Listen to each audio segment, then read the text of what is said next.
With 1 year since the forced disappearance of the 43 Ayotzinapa students, many in Mexico are wondering what will be the next steps for the social movement and the demand for truth and justice in the case. As the authorities say that the investigation will continue, others argue that more radical changes need to occur, while others say that lessons need to be learned from Mexico's 1968 student massacre. Our correspondent Clayton Khan has more. Here in this forum, survivors of the 1968 student massacre reflect with survivors of the police attack on the Ayotzinapa students in Iguala, Guerrero. Those from 1968 share their advice on how to pressure for truth and justice in the Ayotzinapa case.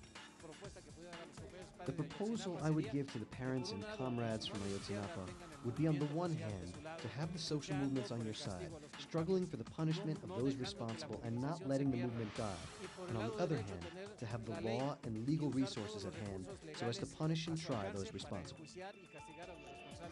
Meanwhile, in front of the UN General Assembly, Mexico's President Enrique Peña Nieto ensures that the authorities are committed to the defense of the population's human rights. Mexico is a nation that is fully committed to the rule of law, human rights, and peace.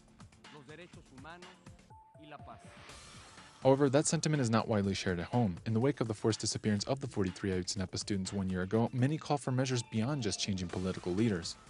When we say memory, truth, and justice, in reality we are saying a different state. We are saying a different form of social organization, a different way that is not this one. In this past weekend's Ayotzinapa anniversary marches, the same reflection was echoed. I think one of the big lessons is that we confront a system that does not practice self-criticism, that does not recognize its own errors. Yet the families of the missing and killed students argue that a year of constant organizing protests and social pressure has forced Mexican authorities to accept a degree of blame.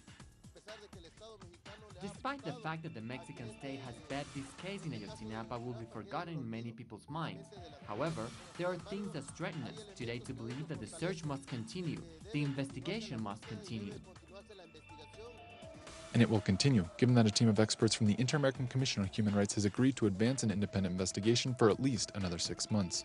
The Inter-American Commission will also give its full report on the overall situation of human rights in Mexico in early 2016, which they say at this point continues to be in a deeply concerning state.